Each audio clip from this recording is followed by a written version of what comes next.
Dear students हैं, अभी मैंने आपको जो पढ़ाया था इसे आपको अच्छी तरह से अपनी कॉपी में लिखना भी है।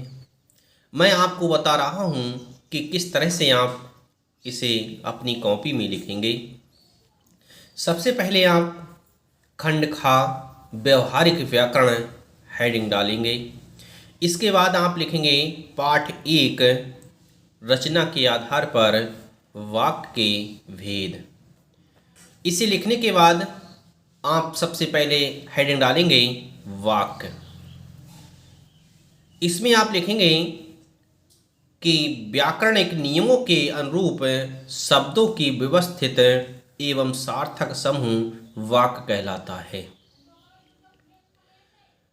वाक्य शब्दों की व्याकरणिक एवं सार्थक प्रस्तुति होती है। इतना लिखने के बाद आप इन दोनों उदाहरणों के लिए लिखेंगे। इसके बाद आप लिखेंगे, हेडिंग डालेंगे कि रचना के आधार पर वाक्य के भेद। इसे आप हेडिंग डालने के बाद नई लाइन से लिखेंगे कि रचना के आधार पर वाक्य के 3 भेद होते हैं। उसमें लिखेंगे नंबर 1, इसे नई लाइन से लिखेंगे नंबर 1 साधारण एवं सरल वाक्य। दूसरा नई लाइन से लिखेंगे संयुक्त वाक्य। नंबर 3 नई लाइन से लिखेंगे मिश्र अथवा मिश्रित वाक्य।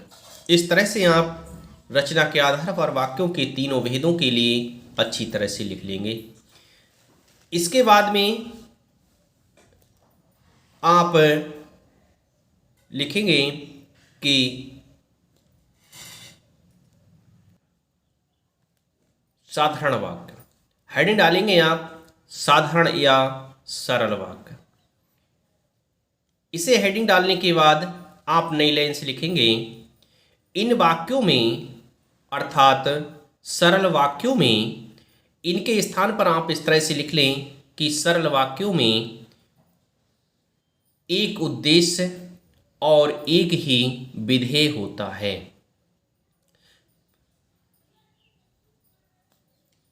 इसमें एक ही क्रिया होती है।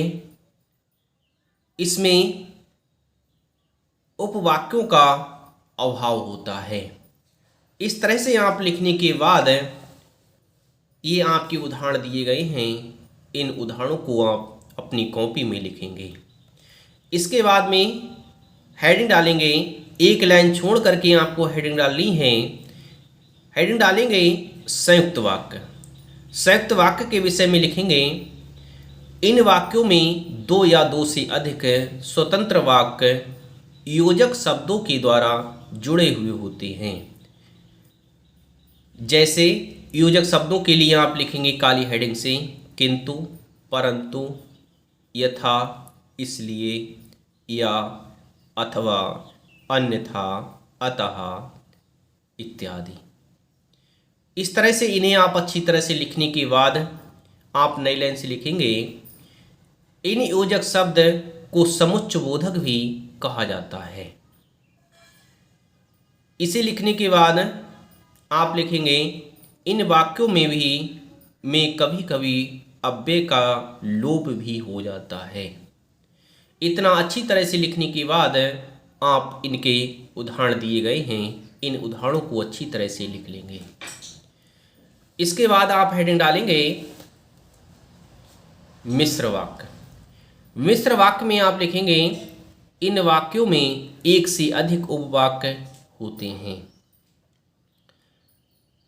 इनमें एक मुख्य को प्रधान कहा जाता है, एक मुख्य उपवाक्य होता है और शेष उपवाक्य उसी प्रधान उपवाक्य पर आश्रित होते हैं, जिन्हें आश्रित उपवाक्य भी कहा जाता है। इतना लिखने के बाद में आप नई लाइन से लिखेंगे ये उपवाक्य परस्पर योजकों द्वारा जुड़े हुए होते हैं। योजक मैंने आपको बताया था कि योजक को समुच्चयबोधक भी कहते हैं। ये योजक उपवाक्यों को जोड़ने का कार्य करते हैं। इस तरह से इतना लिखने के बाद आप लिखेंगे उदाहरण। ये उदाहरण आपके दिए गए हैं, इन उदाहरणों को आप अच्छी तरह से लिख लेंगे। इतना आपका गृह कार्य है, इसे आप अपनी कॉपी में अच्छी तरह से लिख लेंगे। इसके बाद मैं आपको बताऊंगा कि किस तरह से मिश्र वाक्यों में आश्रित उपवाक्यों के प्रकारों को लिखना है। इतना आप अच्छी तरह से अपनी कॉपी में लिखेंगे।